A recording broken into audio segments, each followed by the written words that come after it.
Alright. The last two is the equality operators.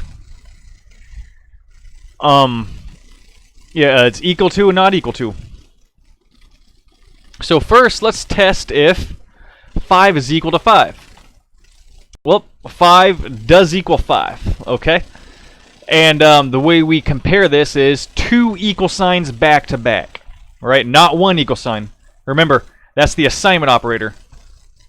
Two equal signs is the what do they call it? The is equal operator.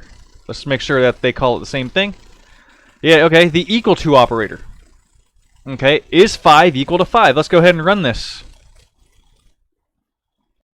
And for it, and it's true.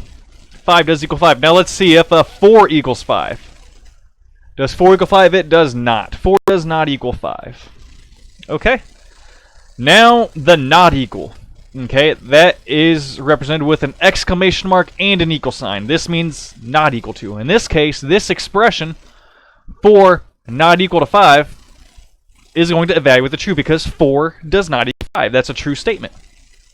Now let's see if 5 is not equal to 5.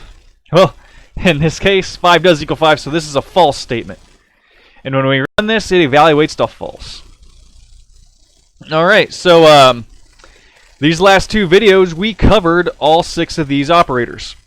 And we're going to be using these to compare numbers. We're probably going to be using these the rest of the video series, and probably every other series to come, most likely. So this is just again, the nuts and bolts that's used. This website, it's going to be in the description of the video.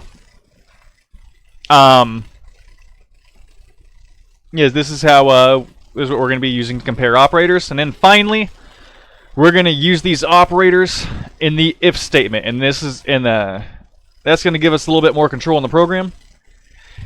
And that's the next video is going to be where we start picking up speed. All right, thank you for watching. Now let's cover a new topic in the next video.